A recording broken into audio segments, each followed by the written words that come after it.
Tú no sabes que el mejor momento de pesca es en la noche. Los peces están más cerca a la superficie del agua, la luna los atrae, el brillito sobre... Eso yo no lo digo porque lo dicen los investigadores, ¿no? Entonces, pero ya que tú estás diciendo, bueno, vamos. Y entonces cuando sucede esa pesca milagrosa en un escenario totalmente imposible, dile a alguien, mi Dios es un Dios de imposibles. Y las redes se llenan a tal punto que comienzan a rasgarse. Pedro se sorprende y dice, reconozco, aquí adentro hay cosas que no han cambiado, aquí adentro hay cosas que no se han sometido. Aquí adentro tengo algo que confesar. Amén. Escucha bien lo que digo. Mientras eso sigue ahí en secreto, si quieres anótalo, pero por favor, si no lo anotas, igual recuérdalo. Mientras sigue eso ahí, por favor no se distraigan. Mientras sigue eso ahí en secreto, no vas a sanar. Y no puedes empezar un verdadero proceso de discipulado. Y en un corazón herido, es imposible que haya claridad de la revelación de Dios. ¿Me están escuchando? Y tú puedes estar convencido de que esto es la voluntad de Dios. Y no es la voluntad de Dios, solo que tu corazón herido distorsiona lo que el Señor tiene para ti. Pedro se arrepiente. Entonces, esto es tremendo porque esta sanidad, la sanidad que tú y yo necesitamos para empezar un verdadero proceso de discipulado, comienza con un verdadero arrepentimiento. Amén. Con un verdadero arrepentimiento. Pero tú dirás, ¿pero arrepentimiento de qué, pastor? ¿Yo qué? Bueno, a lo mejor todavía tienes rencor, amargura, enojo, resentimiento contra alguien. Necesitas arrepentirte. El resentimiento, la amargura, la falta de perdón, es el corazón que lo tiene, es como si tú estuvieras tomando un vaso de veneno. Solamente tú te afectas. ¿No te has dado cuenta? ¿Cuánto pueden decir amén? ¿Sí o no? Y pasa el tiempo y a lo mejor tú lo ves pasar ahí, por ahí lo ves pasar al sujeto, no a la persona, al hombre, a la mujer, y lo ves bien contento, pasa, te lo encuentras por la calle, a lo mejor vas al mall y lo encuentras por ahí, pasándola lindo, y tú te cocinas, ves este desgraciado, y encima hasta ahora, y dice que mira cómo está gastando plata, y a mí no me paga lo que me debe hace 20 años. Dime, ¿le malograste la comida? ¿Sintió él tu amargura? Y no, como si nada. La amargura solamente envenena al corazón que la tiene. ¿Puedes recordarlo? La amargura solamente envenena al corazón que la tiene. No lo olvides. Amén. La amargura solamente envenena al corazón que la tiene. Y entonces, el versículo 10 dice, y asimismo de Jacobo y Juan, hijos de Zebedeo, que eran compañeros de Simón. Pero Jesús dijo a Simón, no temas, desde ahora serás pescador de hombres. Y cuando trajeron a tierra las barcas, dejándolo todo, le siguieron. ¿Por qué es tan difícil para algunos dejar ir? ¿Por qué no quieren dejar ese sueño? ¿Por qué no quieren dejar ese plan? ¿Por qué no quieren dejar esa cosa? Te aseguro que es porque todavía no has entregado completamente, no has entendido completamente el señorío de Jesucristo en tu vida. El primer fundamento es el fundamento de la sanidad. Amén. Y la sanidad empieza ¿con qué? Con confesión. Amén. Si tienes a alguien que perdonar, comienza a anotar ese nombre en ese papelito o en esa pantalla digital, porque tienes que perdonar a esa persona. Porque te hace daño a ti. No le haces daño a esa persona, te hace daño a ti. Si tienes a alguien que perdonar, si tienes un pecado que confesar, es tiempo de hacerlo. Porque el proceso, ¿por qué Jesús quiere discípulos? Porque el discípulo, aquel que ha sido formado y entrenado como discípulo, es el único hombre o mujer, es el único capaz de poder recibir la gloria que Él tiene para nosotros y extenderla, manifestarla y ser de bendición. No hay otra manera. No hay otra manera. ¿Tú has visto la vida de los apóstoles? Todos estos hombres que como discípulos fueron formados y entregaron su vida hasta el final, impactaron el mundo de tal manera que hasta el día de hoy se siente la consecuencia de sus vidas. Amén. Amén. Y cuando trajeron a tierra las barcas, dejándolo todo, le siguieron. Dios ha ordenado que la iglesia sea la clase gobernante en el mundo espiritual. ¿Sabías eso? Dios ha ordenado, ha diseñado, ha establecido que la iglesia sea la clase gobernante en el mundo espiritual. ¿Ok? Ojo, esto es fundamental, es primordial. Pero como cristianos muchas veces nos hacemos la pregunta de, bueno, ¿cómo obtenemos dominio? ¿Cómo obtengo yo ese dominio? ¿Cómo obtengo dominio si Dios me dice, te voy a entregar tu ciudad, tú vas a tener influencia en esto? ¿Cómo puedo yo tener dominio sobre mi ciudad si no tengo dominio sobre mi familia? No puedo influenciar mi familia que aún no es creyente y traerla a la iglesia. Si mis hijos no están, si mi esposa no está, si mi esposo no está, o mis padres. ¿Cuántos de ustedes aquí, muchachos, sus padres, dónde están? ¿Cómo puedo tener dominio sobre la ciudad, sobre la nación, sobre mi generación, si no lo tengo sobre mi casa? ¿Me están entendiendo? O muchos pueden decir, si no lo tengo sobre mí mismo, podrá decir alguno. Te sales del control rápido, entras en depresión rápido, se te alteran, se te cruzan los circuitos rápido, no tienes dominio. ¿Cómo? ¿Cómo es que esto es posible?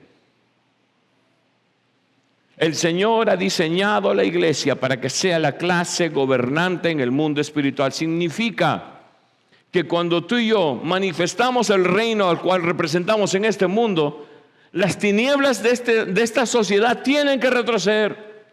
Significa que los índices de delincuencia deberían bajar. Significa que las discotecas deberían comenzar a cerrar, que los nightclubs deberían quebrar, que los casinos deberían quebrar. Significa que los borrachos, que los delincuentes, que la corrupción debería comenzar a desaparecer. Si la iglesia de Jesucristo, el cuerpo del Señor, del cual Él es la cabeza, está presente donde está su evidencia. La realidad es que hoy tenemos denominaciones y cristianos nominales, pero muy pocos cristianos reales, porque el cristiano real no está definido por cuánto conoces de teología.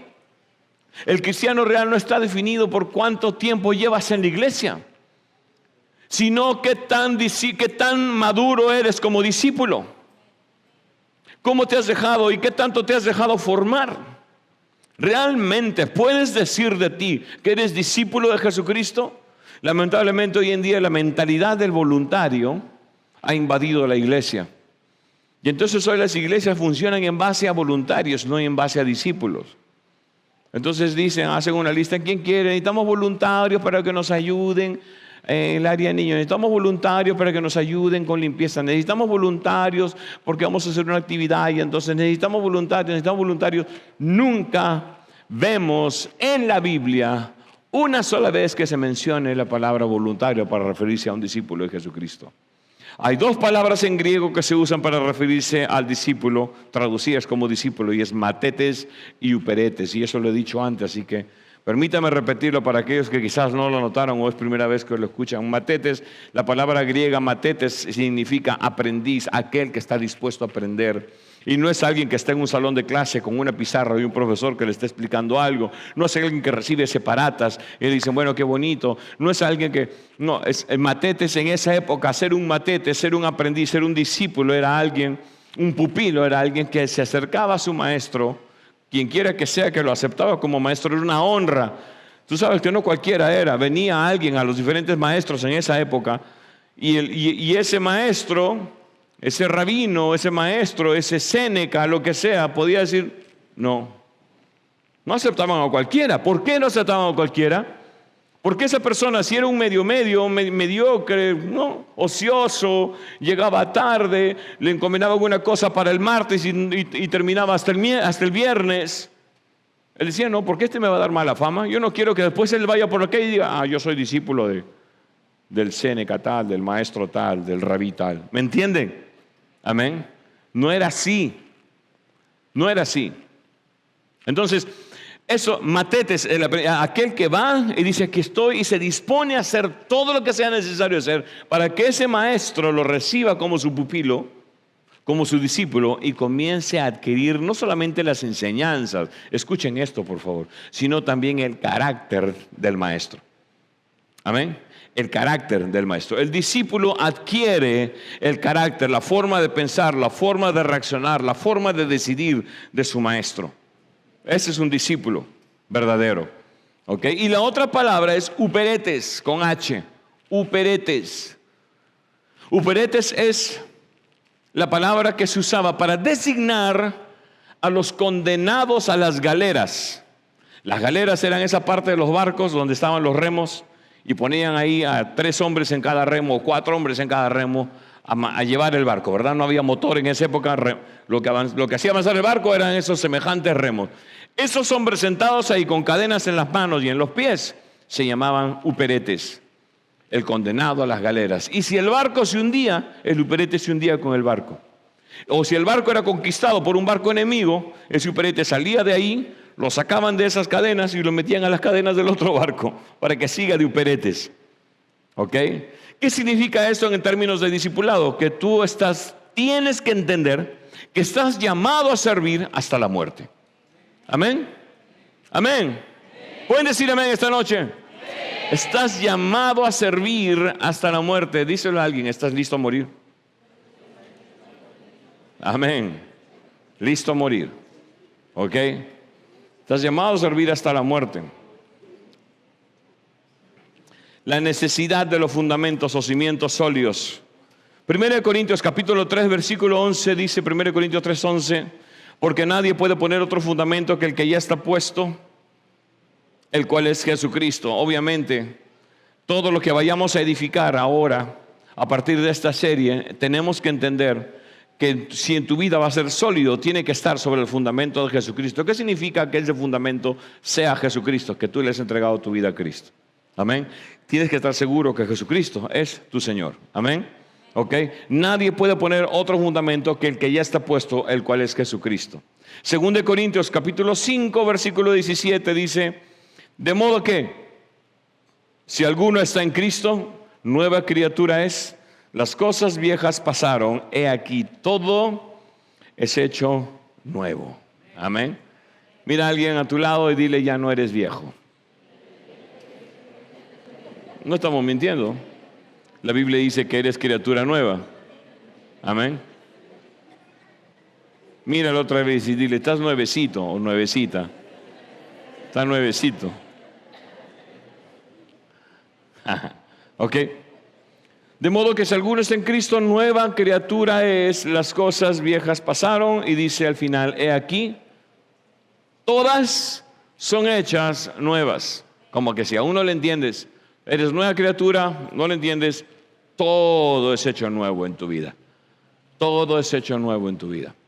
¿Qué es esto? Otra vez estamos viendo este proceso de sanidad, porque llegamos con corazones rotos, amén, con mentes infectadas, con sentimientos predispuestos a la venganza, a la ira, a la depresión a lo mejor, en fin, no lo sé, ¿verdad? Con un carácter holgazán, porque no hemos tenido disciplina en nuestra vida y somos ociosos, somos comodones. Hey, todo es hecho nuevo, porque entiende bien también, por si acaso, la ociosidad también es pecado. Amén. Proverbios 6 dice, ay del ocioso, ay del haragán, que dice ahí echado en su cama un ratito más. Dice, así gira, como la puerta gira sobre sus goznes, sobre las bisagras, así gira el ocioso en su cama, un ratito más. Y dice, así vendrá su pobreza como asaltante en el camino, y así vendrá su necesidad como hombre armado. El ocioso, el único fin que tiene es la pobreza, la necesidad, no es otra cosa. ¿Ok? Bueno, eso para alguien fue, porque no estaba aquí.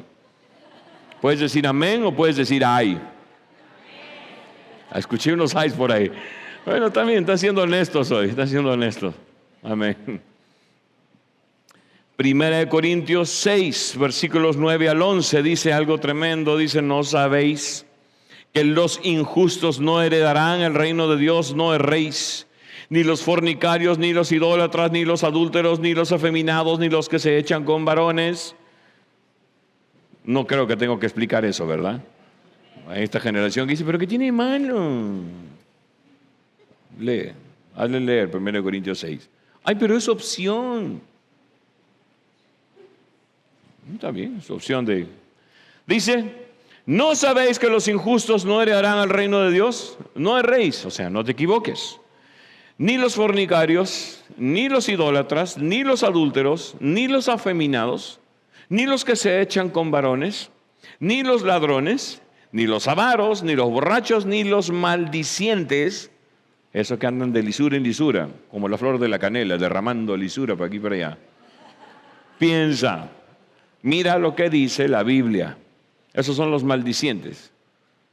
Y creen que son bacanes porque dicen ajo, cebolla, condimento, ají, pimienta, y le meten la M, y le meten la P, y le meten la Ch. Dice que los maldicientes tampoco, ni los estafadores heredarán el reino de Dios. ¿Estamos de acuerdo? Amén. No se confundan, no va a pasar. Y a Dios no lo podemos engañar. No heredarán el reino de Dios.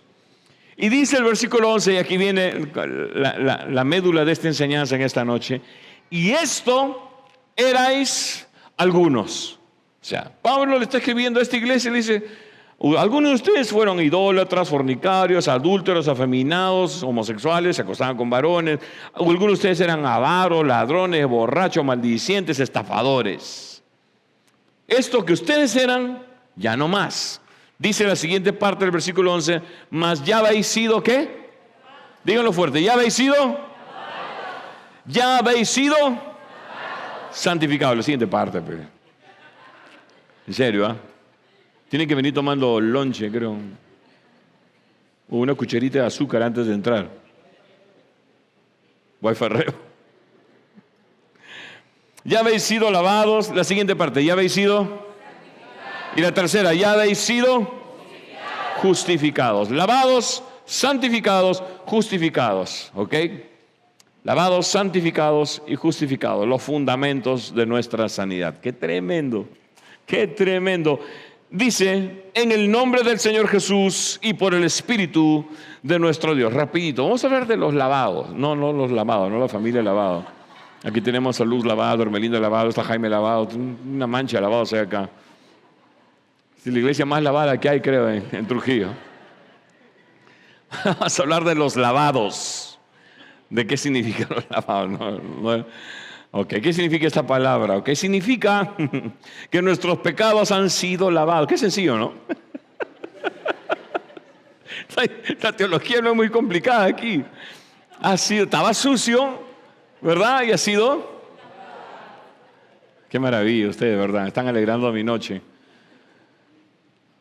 ¿Por qué necesitas lavar algo? Porque está sucio, ¿verdad? Entonces es muy interesante porque aunque suena sencillo y simple, en realidad este concepto sencillo es tremendamente profundo.